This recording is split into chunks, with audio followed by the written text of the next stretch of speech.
Hello and welcome to the Tea and Trails podcast. I'm Eddie Sutton. And I'm Gary Thwaites. We thank Phoenix Light for sponsoring this week's interview. The best design comes from the actual needs of users. Phoenix takes providing mobile lighting products with excellent performance as the goal and born for Harwich environments as its mission. This is just like our guest coming on. It's good to sum her up. Never forget where you started and your mission can be accomplished. I think her mum and dad might have written that for her too. Don't forget, patrons can enjoy 10% off and all you lovely listeners get 5% off with the code TNT5. Pop over to www.phoenixlight.co.uk. This week, we've got a treat for you. Oh, my goodness. You and I can talk, Gary, but wow, you're going to enjoy. You can just sit back and listen to this wonderful Welsh lilt. If you've watched any of the... Did you meet Lowri when you did the... No, I didn't. I'm probably starstruck. You weren't in any of the... She didn't put the mic... She didn't hold your hand. Put the microphone in front of your face. But if you've watched any of the most recent Centurion South Downs Way coverage, or you've ever watched any of the Dragon's Back coverage, or perhaps like me, throw back to when we used to watch, get up on Saturday mornings and watch some of the Channel 4 coverage. Maybe you grew up in Wales and Lowri was on your television as one of the children's presenters. She's got such a great story, and I'm really upset that she hasn't popped up onto our radar before. And it wasn't until UTS, and she sort of, but then she's, as she tells us all about her racing journey, and she stepped back from racing and her story. She, what a great story. I think a lot of the threads, as Gary loves to say, she pulls on will resonate with a lot of people as well of different areas in her life. But also it's so inspiring, her resilience and her... I'm not going to be told I can't run again. I'm going to try this. Yeah. We could have done it over 3 episodes, I think, Eddie. Russell is the only guest we've had to split the show over 2 episodes. Lowri both definitely with Welsh heritage going on there. There's something out of this. But yeah, it was a fantastic chat. I loved it. It is brilliant. And then we find out that our paths will all cross on a future race, but we won't share too much. We're going to allow you to listen to this great chat we had with Lowri Morgan.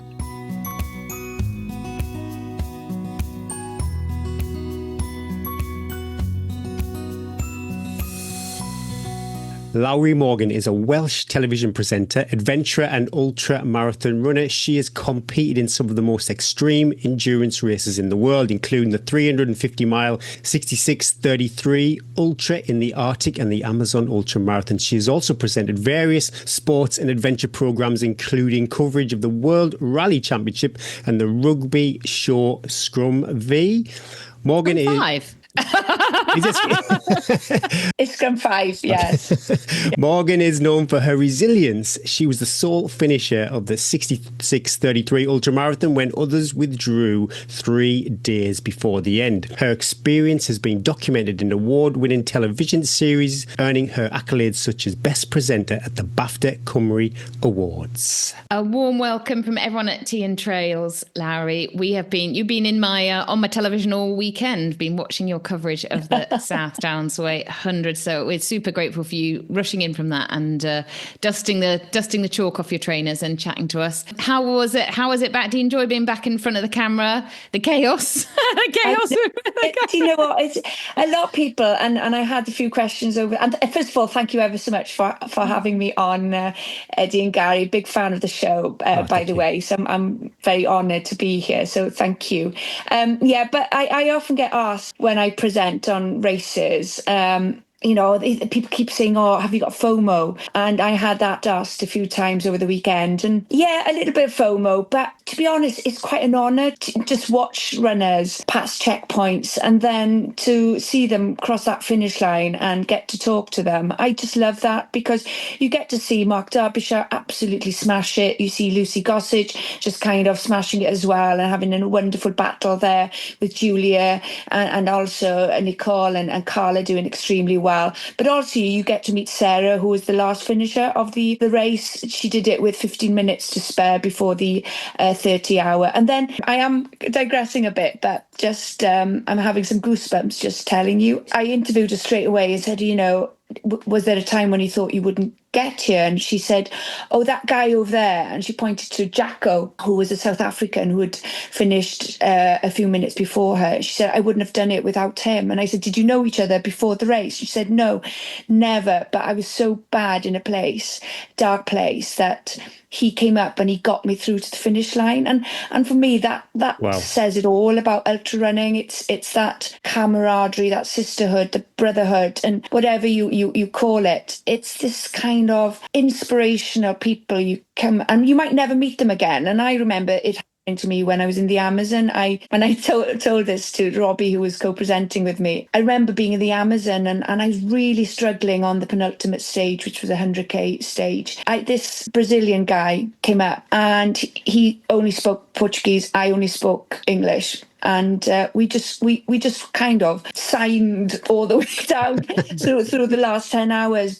And I crossed the finish line and they were documenting me doing it. And I was bawling my eyes saying, you get angels in your life, whatever your religion, you get these people that just come into your life. You might never see them again, but they leave a massive imprint on your life. And he was that person to me. And I'm sure Jack will be the same person to Sarah. I do enjoy, like with the Dragon's Back, it's the same, just seeing and getting this rapport with runners and getting to see them fulfill those dreams of theirs. You were very good at the finish line interviews. Because you're faced with these runners that come into you, and obviously they take a breath, and then you're like, you need to compose it. In your head, I can, you're like, right, your next breath, you're on television.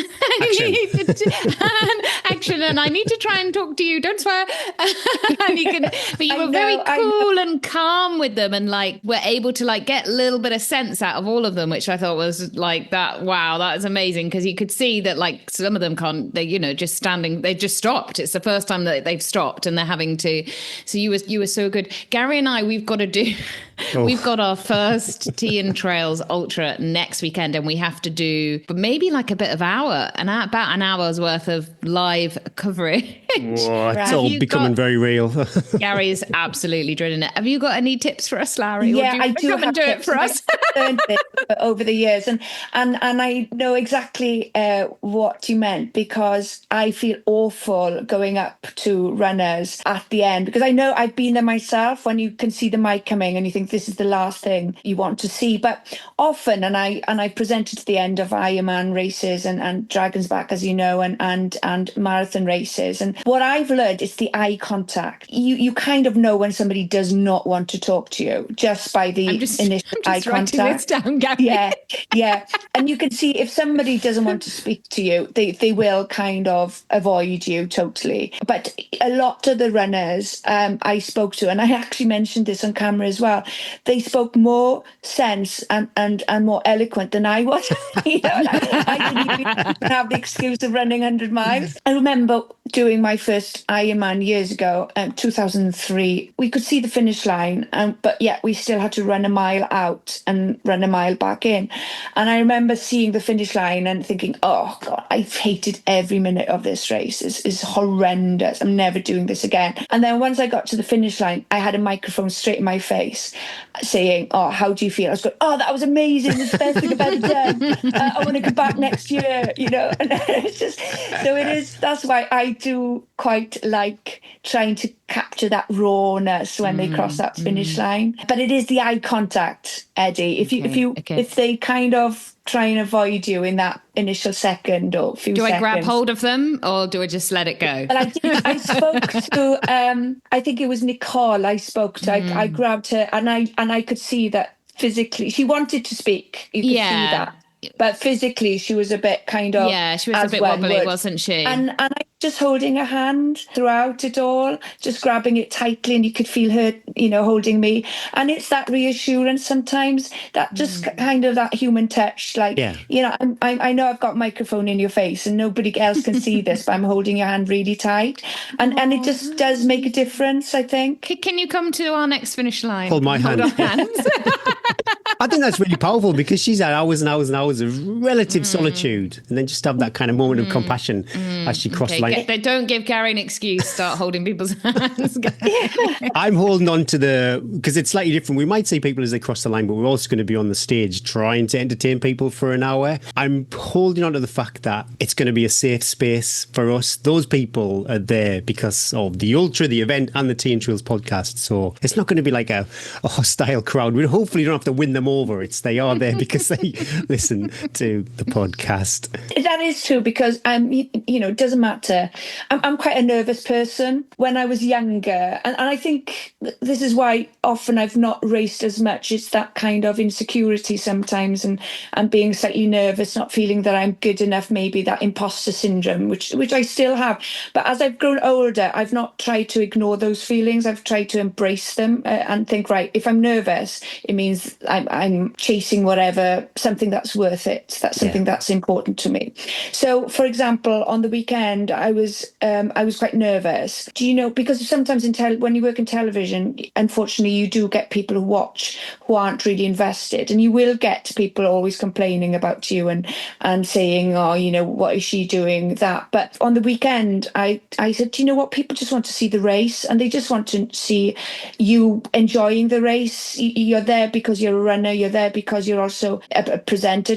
It's about the runners. It's about the race. It's not necessarily about yourself. And then I think once you get that in your head, it's a joy to do. And just talking about other people, I find it quite hard to talk about myself, funnily enough. But I do enjoy talking about other people. Talking about races, about a month away from UTS.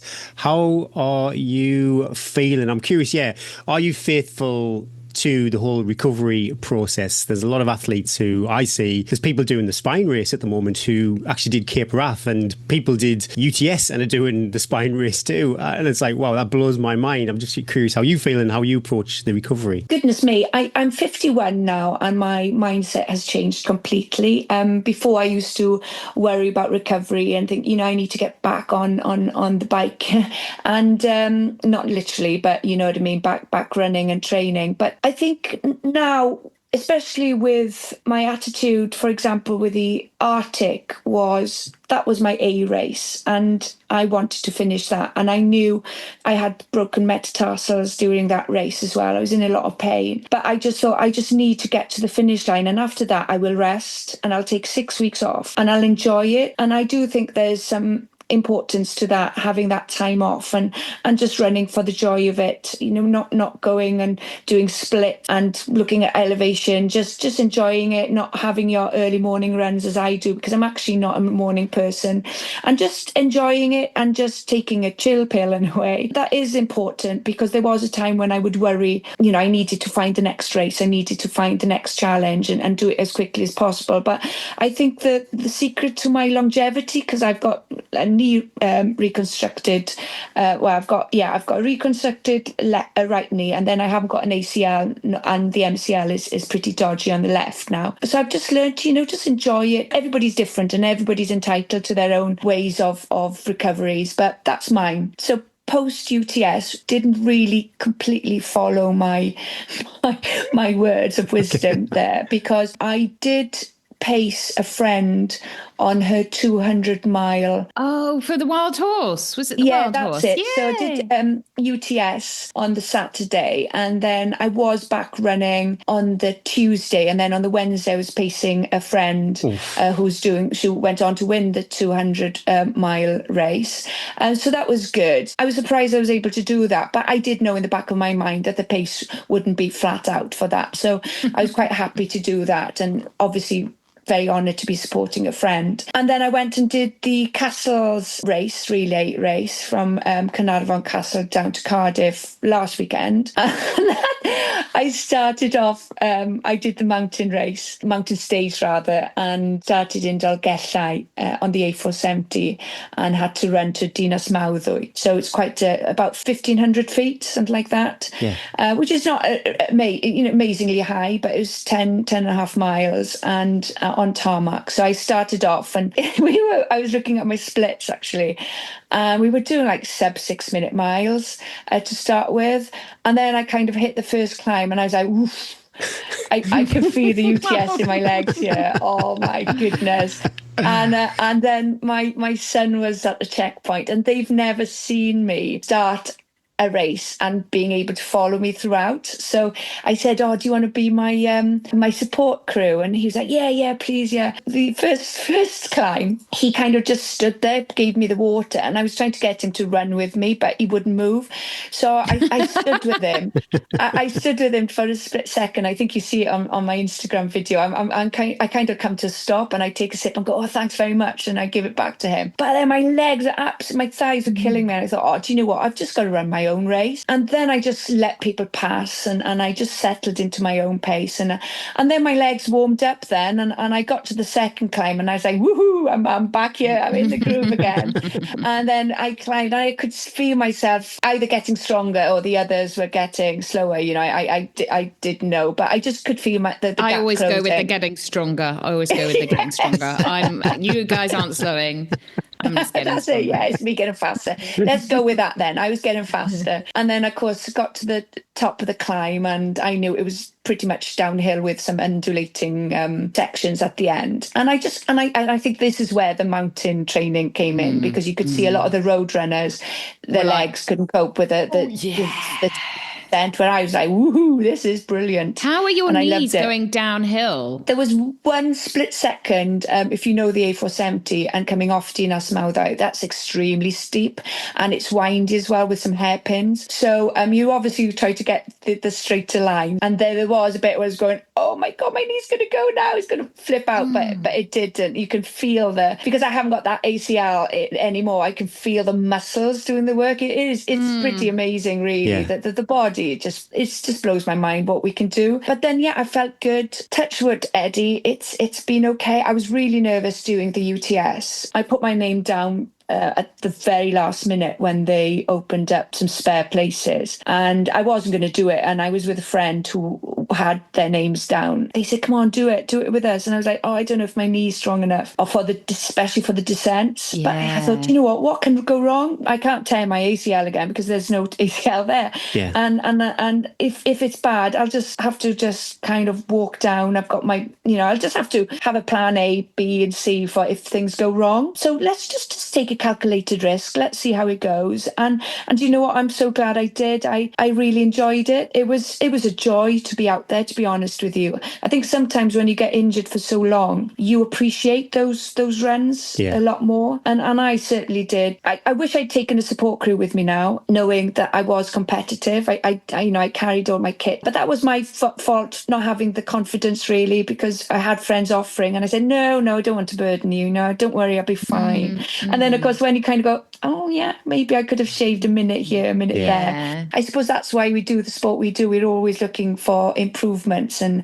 little minutes, even seconds here and there, where we can just improve on our time. So next time out to the UTS, when your friends go, you go, "Yes, I want 10." And you'd be a right diva. You can be It looks like you had a phenomenal day, though. First in your category, fourth in your gender, 50th overall. And I'm looking at some of the splits. Penny Pass, you were 132nd, and then Lamberts at the finish, 50th. So on paper, if that was me analysing my race, I would just be over the moon with that progression through the whole course. Oh, thanks, Guy. I didn't look at the stats that way, but because I started in the third wave with Steph Case, and we both started together. I didn't have an index number. My CV doesn't shout out races, but I have tend to, over the years, concentrated on one or two big ones. I had a similar journey with having Gwilym to Steph Case, but and I'm glad people like Steph Case are bringing and talking about it a lot more, because I was the opposite. I didn't, and I just struggled with conceiving, and I stepped back from running a bit just to try and work out what the issue was. But actually, ironically, when I started back running, that's when I did conceive Gwilym, and that's when I started back racing quite soon after having him, luckily, because I got over pregnancy quite quickly, and luckily was able to slowly but surely get back racing, and I loved it. So yeah, we started in the third wave, and I was going up Pen y Pass, going to your left, to your right, to your left, to your right, and everybody's very kind, fair play, just letting me pass through. What's it like as a proud Welsh woman, though? You know, you've got races like Dragon's Back race, and I suppose UTS now, you've got like the world media, you've got these phenomenal races like showcasing the best of your country. Is that almost that? If that was in the Northeast, that would fill me with a sense of pride. It did, you know, and I mentioned that I am extremely proud to be Welsh, extremely proud to speak the Welsh language, first language. English is my second language, and French is my third, because I'm actually quarter French as well. But that's yeah.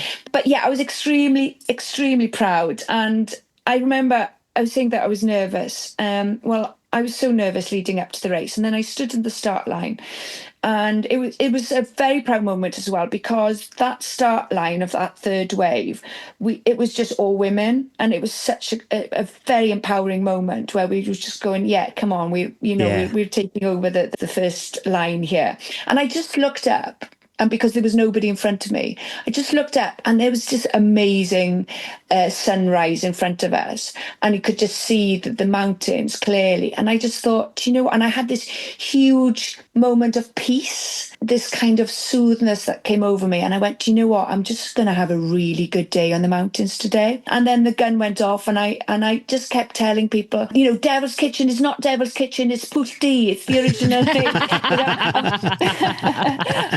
I'm quite passionate about that, because it is quite sad, because a lot of the mountain names and valleys around there are losing their original names, because OS maps are putting, for example, Devil's Kitchen down and forgetting to put the original Welsh name down. Yeah. So I kept saying, this is Pwllheli, it's not Devil's Kitchen, this is the history. I was telling people stories. People were running near you were like, to stay away from her, honestly. I've had her for 3 hours.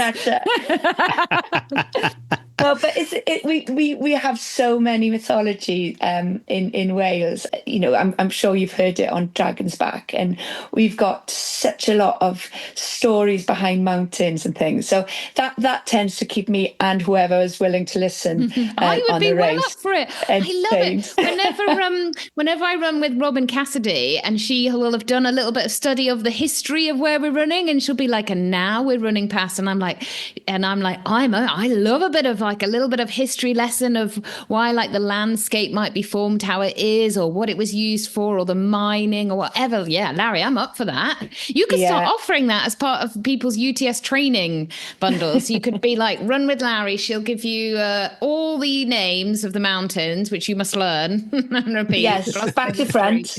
But sometimes the names are formed like with what the person who kind of discovered the emotions they were going through. I remember we were backpacking, and like we'd see places like Cape Tribulation, and you just think, oh, this wasn't fun times. This wasn't. There's a place there's a little valley coming off Snowdon called Cwm Hetia, which is a valley. Cwm Hetia is hats, so it's a hat valley, because, you know, in the Victorian times when they used to go up on the train with their big hats, you know, the wind would fly and push all these, you know, hats off in the wind, and there was this valley full of high tall hats. So, you know, it's just, this is the stuff we're in for, Larry. This is it. For me, it just keeps me entertained in a race. It keeps my mind going. It's just whatever suits your fancy, basically. But that's definitely something that I, especially on my home turf, tend to do. I try to entertain my mind. Don't go around running with Larry on a home turf, not with a good knowledge and your Welsh phrase book, or she'll take you down.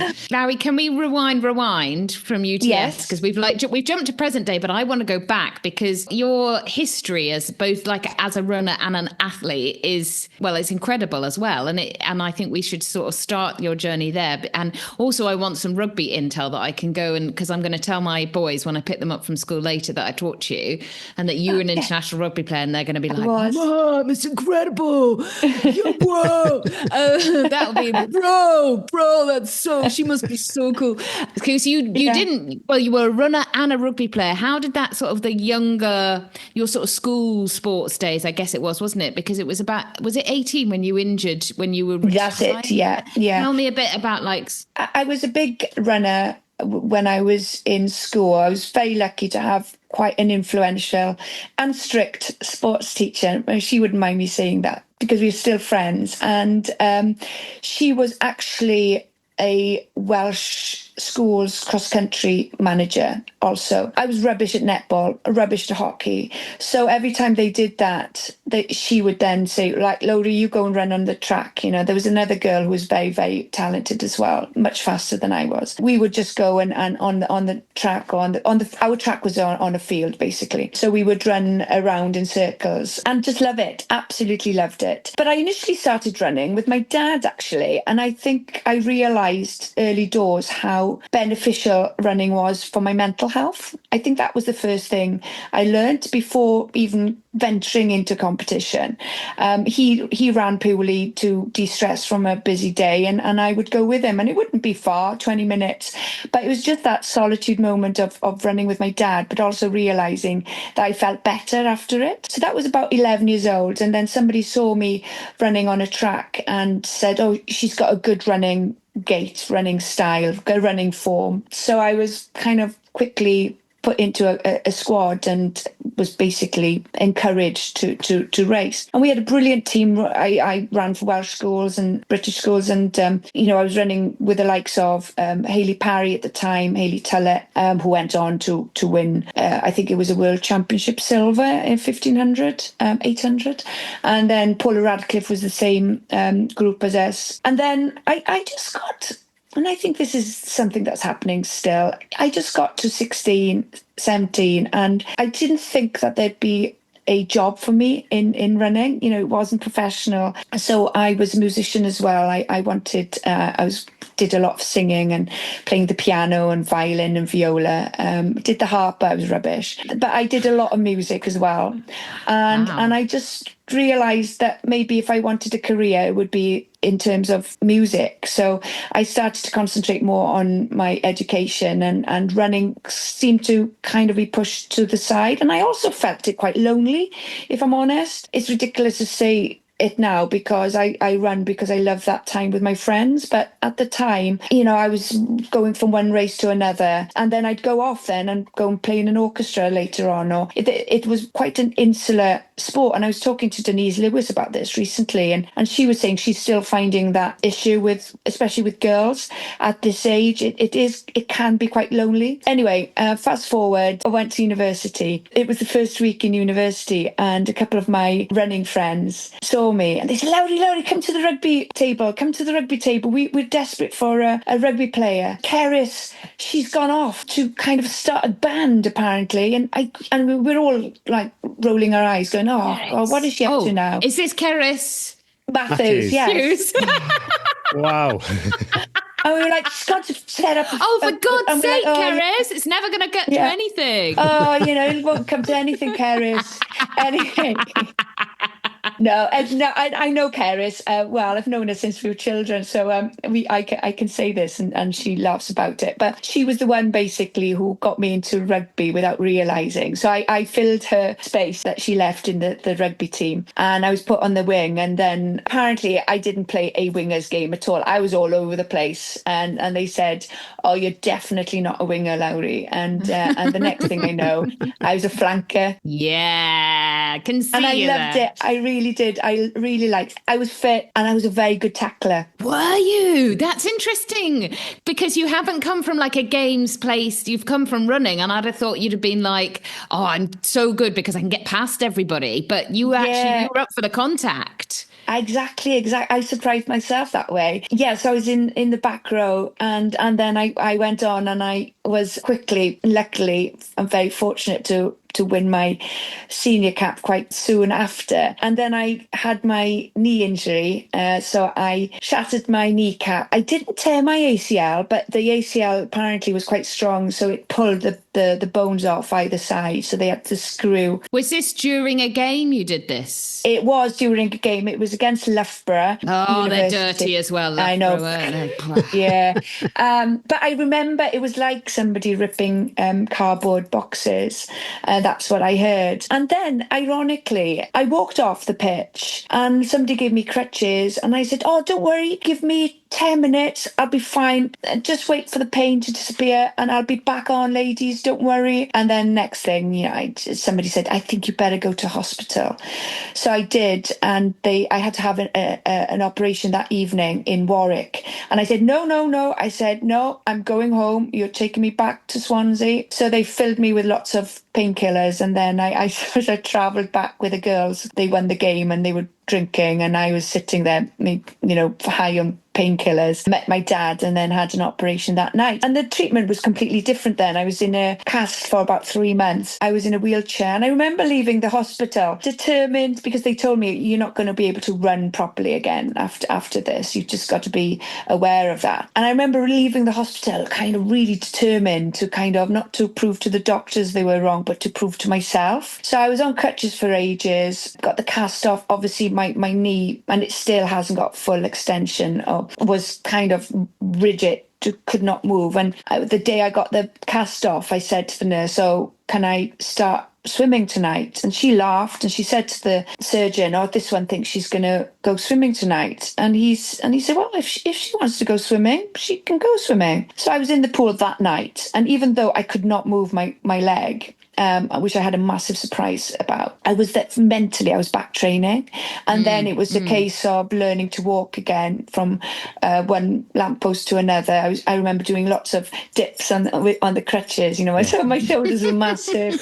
And I was just determined to get back. And that's when I think I fell back in love with running again, because that's when I realised, okay, I could see my friends, going on and winning these amazing accolades in the world of athletics and cross country. And, I was in my pity party for a very, very long time. But then I kept saying, right, come on, 1 foot forward, 2 steps back. Come on, just one day you'll be stronger than yesterday. Slowly, I realised actually the competition isn't against the other people, it's against myself. And I remember watching the London Marathon and realising it wasn't just about the front runners, even the mid-pack. It was about the ones coming in last over that finish line. And I could see that it was as much of a race for them as it was for the elite at the top of the field. And that's when the penny dropped. And I kind of went, do you know what? I'm going to do a marathon. And that was a goal. I gave myself a goal to run a marathon. So it took me 3 years to kind of run that marathon.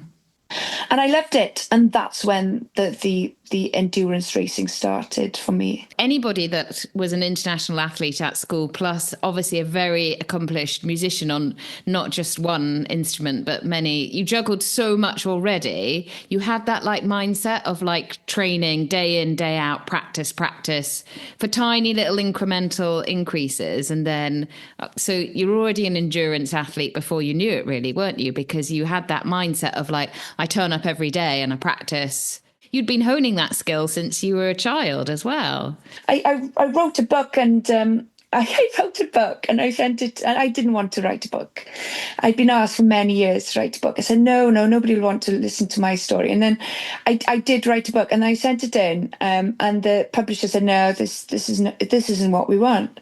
This is just about running and how to run and mindset ideas, and we want to know about, nobody wants to know about me. I said, anyway, I went and spoke to my parents. I said, oh, what was I like as a child? And they said, you were a blooming nightmare even then. They said, they said, if we went to the beach in Oxwich, you've got dunes there, not massive dunes, but for a 3-year-old, they were massive. You'd want to get to the top of the dunes. I suppose I did have that mindset before. And then obviously that even the music, and I never thought of it until now, even the music was training me to work hard every day, even if it was only 10, 20 minutes a day, but it was always that continuous forward motion. When did you first sort of hear about these crazy, did it go in line with sort of your broadcasting career? Did somebody from Channel 4 come and say, look, you're mad, you'll run across the Arctic Circle? I did children's presenting. And I was presenting, it was a brilliant show to be a part of. It was like Blue Peter, tied in with the big breakfast. So it was a Blue Peter style program, but in a big breakfast style house. So, and I sort of developed this name of being the adrenaline junkie. So I dived with sharks. I learned to kite surf. They asked me, would you do an Ironman? I said, oh yeah, I'll do an Ironman. What is an Ironman? You know? Then I sort of had this reputation for doing these mad, crazy stuff. Then my last program for this series, which went on for 4 years in my career, but it lasted for ages. You had Gethin Jones and Alex Jones presenting it with us, and lots of amazing presenters. It was all live. So we did 4 hours live television every week. And it was an incredible experience. And for my last program, it was a documentary style program based on me going down to visit the site of Titanic. That was the highlight for me. 2003, finishing, seeing me document my journey going down to visit the site of Titanic, 2.5 miles at the bottom of the ocean, which was unforgettable. Absolutely amazing experience. It was like being on a roller coaster of emotions. Again, maybe the mindset that I have before going down, I wanted to know everything about the Titanic.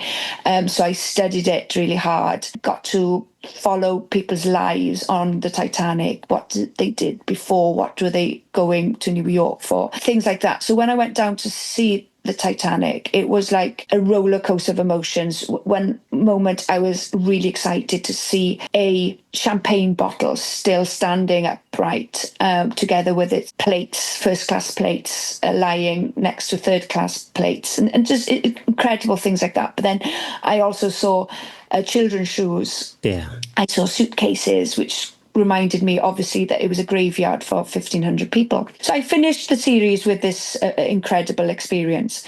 And then I thought, everybody's going to be knocking on the door now, I think it did really well. We think that every day. Yeah. And nobody knocked on the door. And I thought, oh, gosh, what I have to do, I have to start knocking on other people's doors. And so I created this series in my head, and I went around different companies saying, right, I've got this brilliant idea for children's television where I take children on adventures. I'll teach them to do things beyond what they think is achievable. And they liked it, but it wasn't commissioned. And then next thing, somebody said, well, why don't you twist this and do it for adults, and then maybe take adults and teach them to do something beyond what they thought they were capable of doing. That was the idea. So I skydived as well. So I thought, take somebody skydiving. Of course you do. Of course.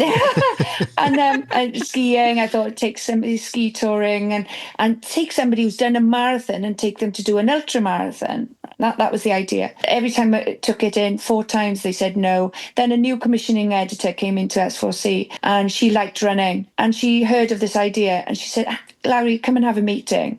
I like this idea.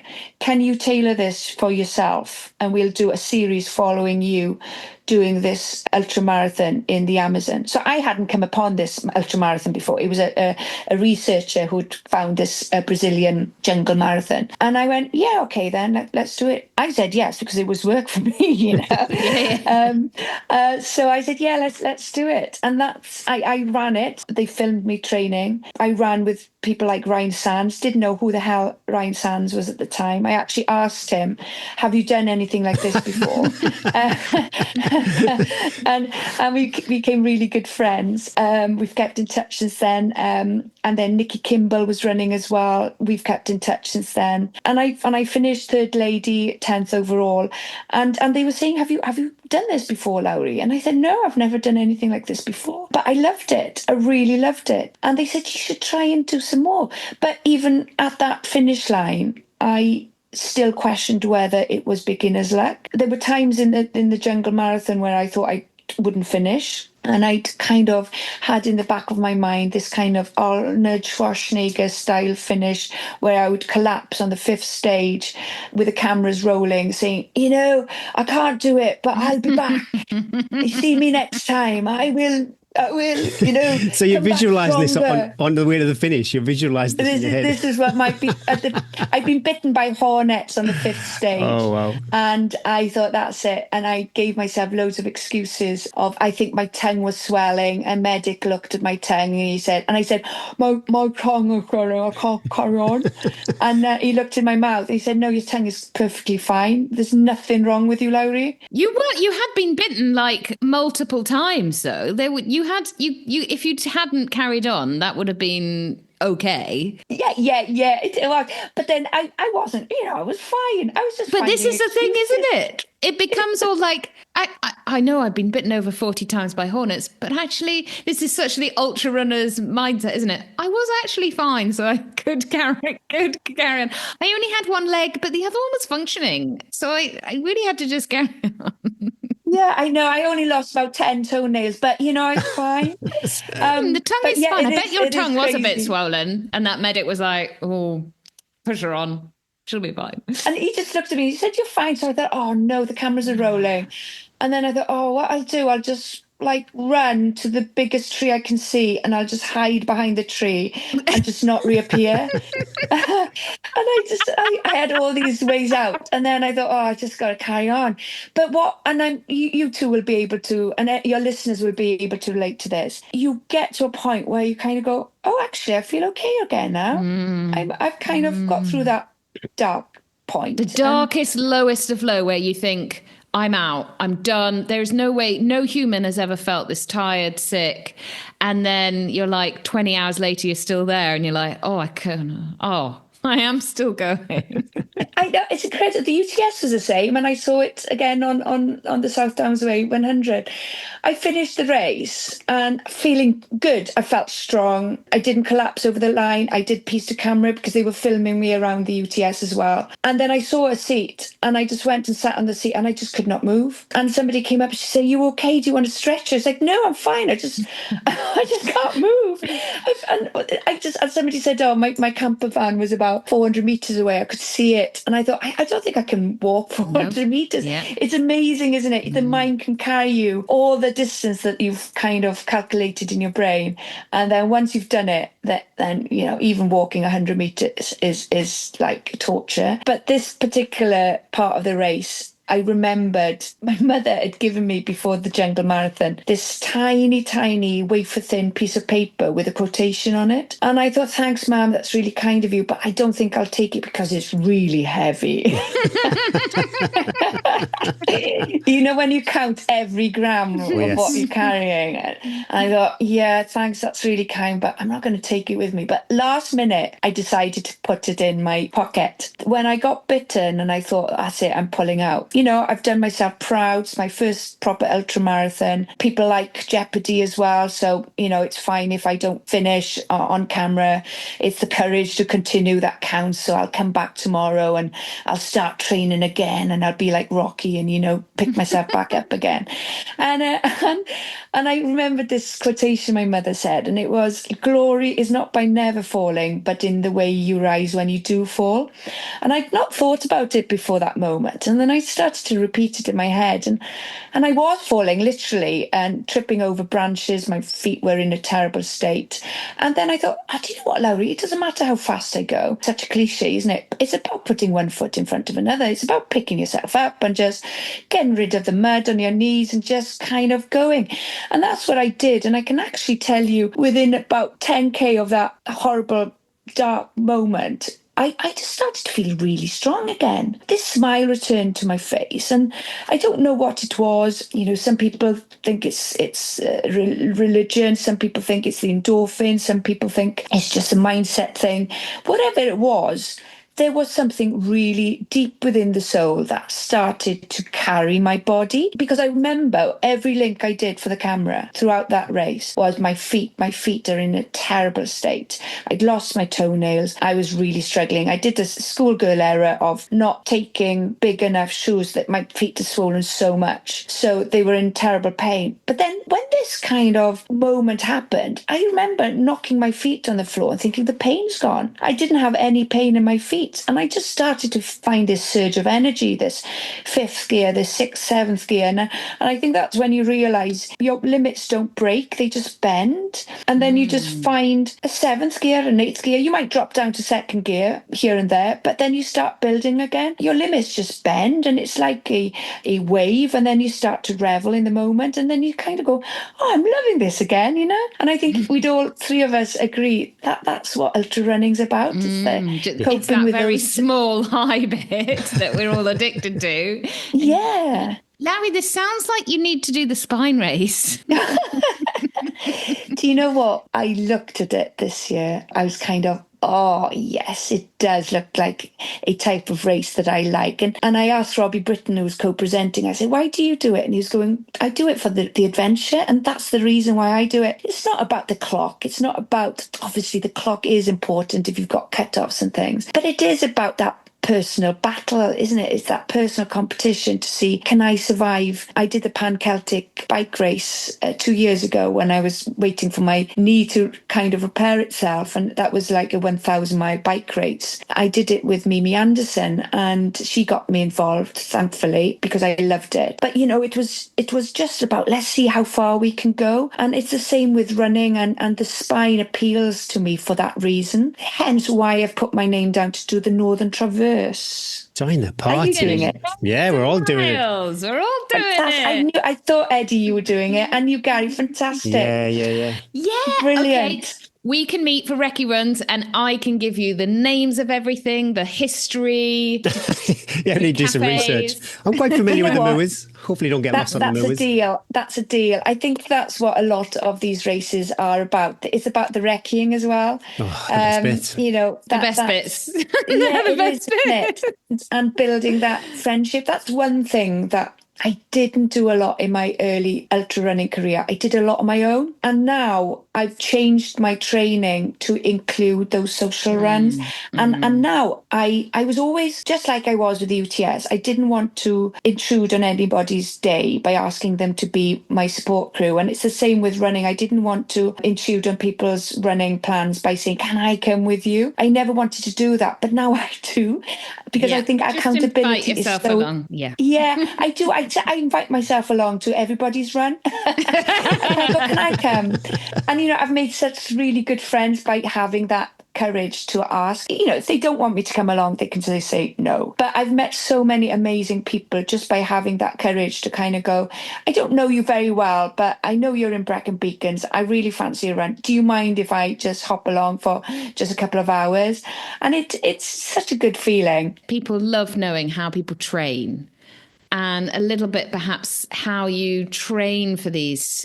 What does your training look like? Maybe we talk about Dragon's Back. Well, yeah, we've got Dragon's Back race coming up in 3 months' time. We're all on the start line for the Northern Traverse in 2026. So every athlete is unique, so it's kind of hard to give advice for everybody, but any non-negotiables that you do. Somebody's actually entered the Dragon's Back race, and an adventure like the Northern Traverse too. My main thing is consistency. And I coach a few people for Dragon's Back as well. And I spent 4 or 5 months training for Dragon's Back, but I had that consistency going into it. And what I did for those 4 or 5 months was just hill work. You know, I remember phoning up somebody asking them to coach me, and they said, yeah, brilliant, no problem.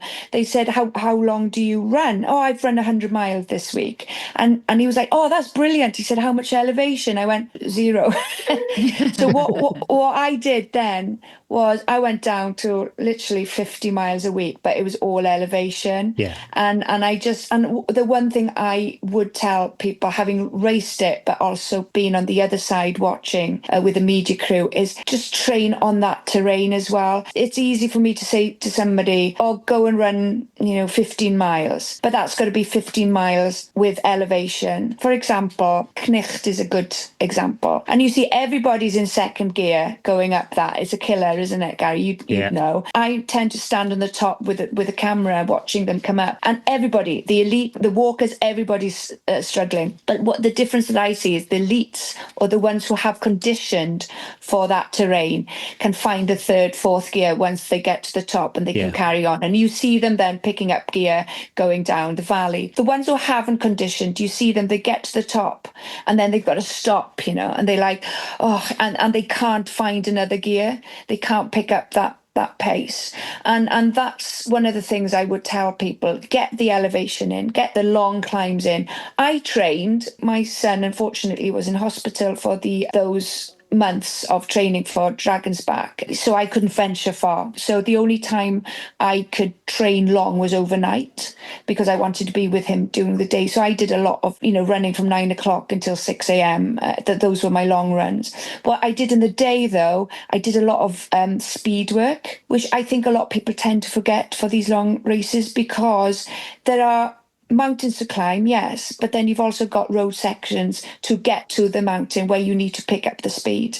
So I would tell people, work on those climbs, but don't neglect your speed work. You don't want to, and what the mistake I did doing the Arctic race, which was the 350-mile race, basically I've learned from mistakes. So I've done a lot of mistakes. I sound as if I know what I'm doing. It's only because I've done a lot of mistakes. With the Arctic, yes, I won that race, but I only trained one speed for that race, which suited that race because it was just a one speed consistent pace of 350 It's tempting though, isn't it? It's tempting just to do that ultra shuffle for everything.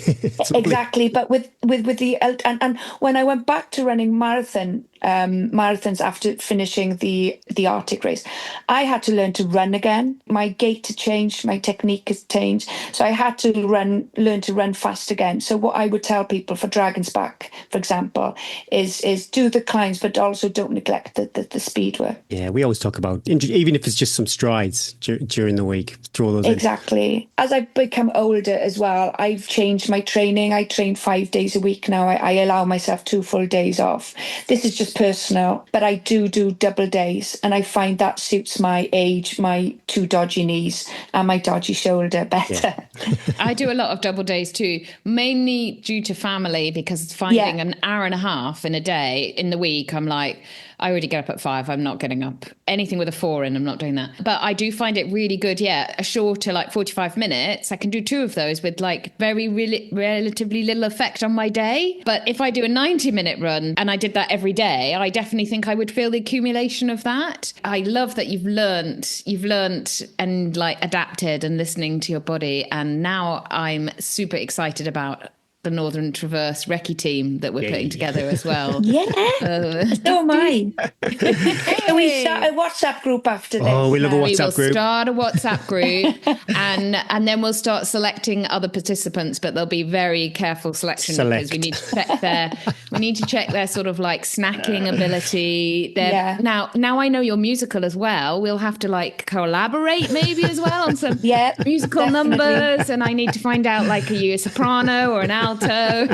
Yeah, definitely. That's it. I'll bring some Welsh songs along. I think it's important you said about like if you reduce the volume, some people that could be quite triggering, but if they looked at the maybe time on feet they've spent for the week, when they've introduced the elevation, it's probably about the same. If they start all of a sudden doing 20-minute miles because they're climbing, then the actual time on feet is probably similar to doing those 90 to 100 road miles. Yeah. Exactly. Are you back doing Dragon's Back, presenting again this year?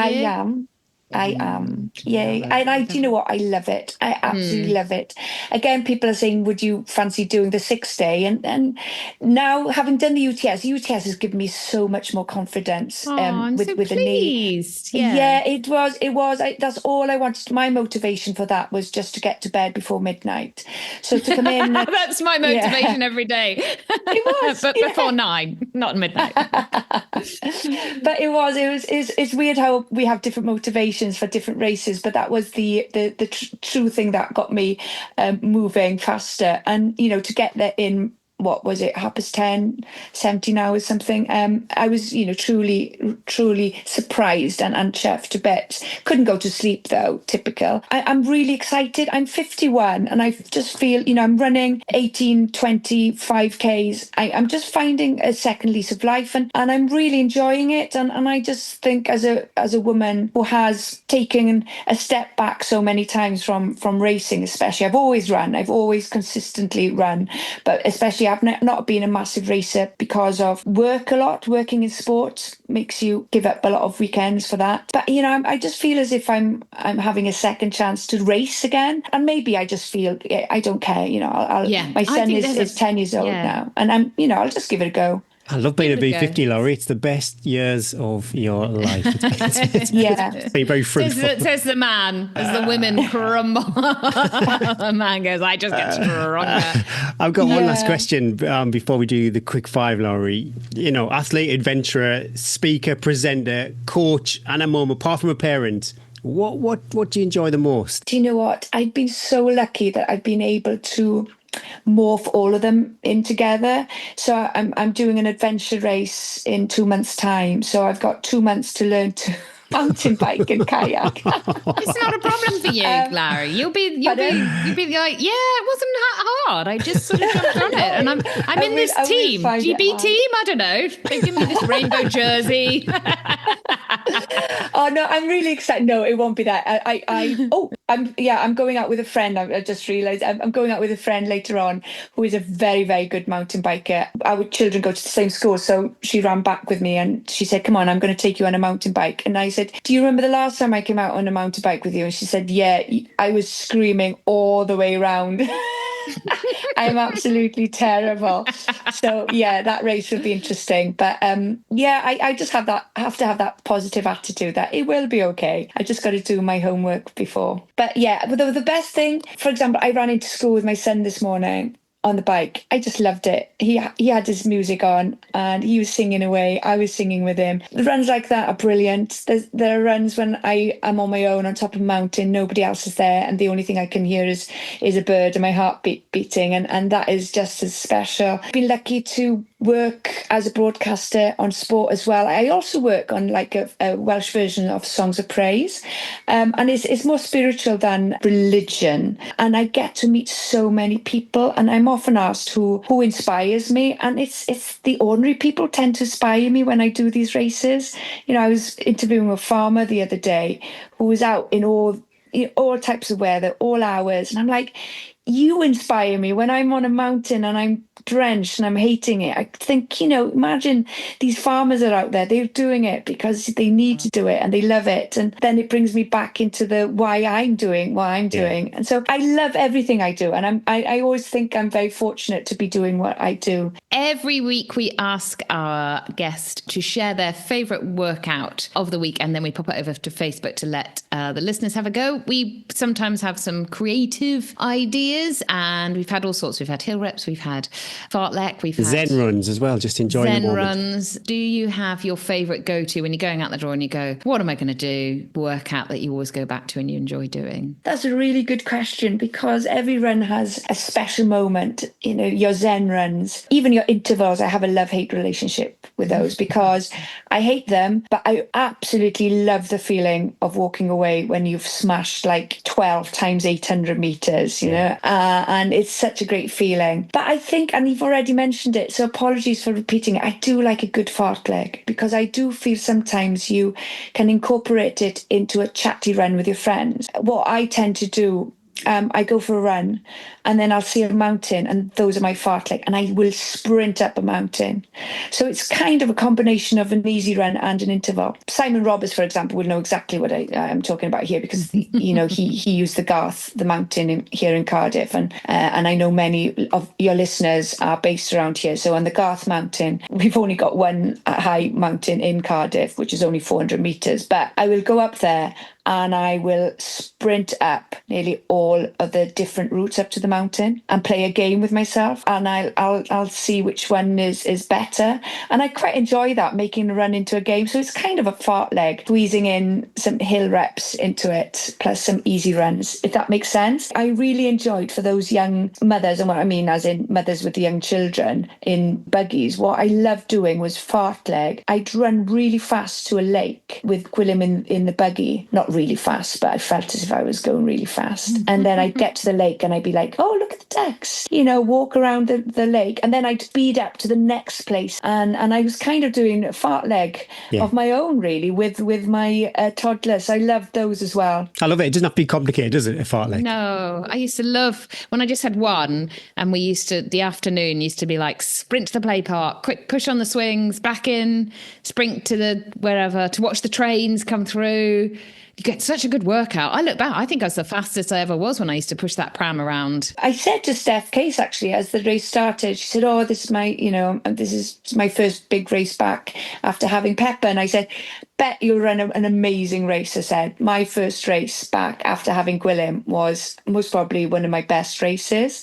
And of course, she went on to win it. I think I was really fit when I was running with a buggy because of those kind of sessions. Should you do the quick five? Yeah, let's do it. Lowri, you've done so many adventures. I wonder if there's a luxury item or maybe a mascot that you would shove on your pulk or take down with you when you went to see the Titanic. Anything that you would carry with you? I'm not a big fan of good luck charms and things like that. But I think ever since going to the Amazon, when my mother gave me that wafer thick piece of paper with a quotation on, I do like taking little quotes from my parents. When I was in the Amazon, I took my dad's, which was rest if you must, but do not quit. So just little things like that. And I think because I've got the physical thing in my pocket, I tend to remember the quotation a lot more. That's what I tend to take with me. Maybe we need your mum and dad to come on the podcast with you. They've given out some real wise words here. Yeah, they are wise, but they're also from a medical background, so they're always worried sick about my heart, my knees. They come to watch me, but I don't make them be part of my support crew, because I think the last time I took my parents, they wanted to take my blood at a specific point. Taking your pulse. Because I was looking so bad. And I said, oh my I always look like this. I said, I could talk, I'm fine. No, I want to take your blood to see if you're right. I was like, no. So don't do that. You don't want to know. I love that note, though. It is just a different kind of spin or a different take on a mantra. Maybe someone would scribble a mantra on their arm or something. What would be your go-to karaoke song? Stevie Nicks, Edge of 17. Not that I'd be able to sing it very well. Stevie Nicks. Bet you would. No. Eddie, I've asked you this before. What would be your go-to song? I'm thinking like Living on a Prayer, something like that. Yeah, well, I'm thinking maybe a little bit of Alanis Morissette or something. Oh, yes. A bit of a beat and really get into it and make everybody really listen to every word.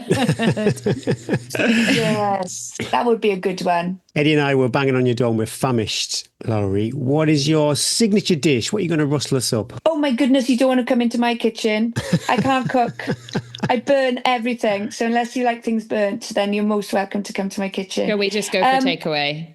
I'll take you for a takeaway. My son says that I make a mean pancake. Oh, I'm there. So I make savoury and sweet pancakes. So that's my go-to for you. Maple syrup. We do exactly that. I'm like too savoury and then a token bit of broccoli. And then vegetables. Just add the maple syrup. Nobody would complain, would they? If they serve me up pancakes, that would be absolutely incredible. Yeah. Oh, we're talking about food. Do you have a favourite trail snack? And it can't be like a sports nutrition. I'm not very good with nutrition, and I'm not very good with finding the correct nutrition and hydration for me. It's always been an issue because I think as I've got older, my stomach has changed, and I'm finding it quite difficult to digest stuff. So, but it did work for me out in the UTS. I used Tailwind. I did take sandwiches with me, but I just could not I could not eat the sandwiches by the end. I think I just couldn't chew. It's a good idea. I do use the supernatural fuel. I do like that a lot. Lots of sweets as well. I'm a big sweet person. So that tends to be stuff that I use. I also had a word with some precision hydration guys over the weekend. So I'm going to be trialing some of their stuff because I've heard some good news about that. So I'm always testing and I'm always trialing. I think looking back at the UTS, I worked out how many grams I needed, which was fine.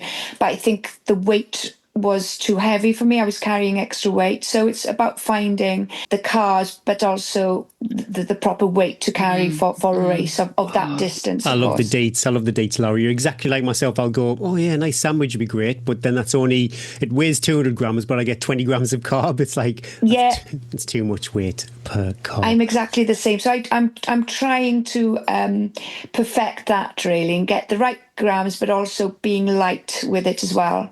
Last question from me. It's Instagram story music time. Yeah, every week we share the podcast over on Instagram and you get to choose the Instagram story music. What's it going to be? Oh, do you know what? Since we've been talking about we'll go for Catatonia. Yes. And thank the Lord I'm Welsh. So everybody has to sing that. Yes. We love it. Oh, it hasn't been long enough, but it's just the start. I feel it's just the start of a beautiful relationship. I can feel it already. Feel it in my bones with you in the podcast. And we'd be closing off now going, keep in touch. But now we've got to set up the WhatsApp group. We've got work to be done. Yeah, look forward to meeting you actually on the coast to coast route very soon. I've got a race. Well, we're all busy, but come the autumn, I reckon, we'll start. That WhatsApp group will get a bit more active and we'll start maybe planning some recce's. But so nice to learn a lot more about you. I didn't know, I've heard you chatting. I used to watch it's a pity that Channel 4 don't make those sport programs anymore because I used to love Trans World Sport and all those when I was growing up. But I've watched you do so much presenting and now I feel I know. And everyone else will know a lot more about it. People will be coming up to you and saying, give us a tune. Sorry, I think I've lost Sorry, don't speak to me. I'm recording. Can you keep the distance, please? You're going to need some security. Thank you so much for coming on the podcast. Keep in touch. Good luck with your next big adventure race. Yeah. And thank you for having me. I'm really chuffed to have been asked. So thank you ever so much, both. Really enjoying the podcast. Oh, thank you. It's been a treat. Thanks, so Lowri.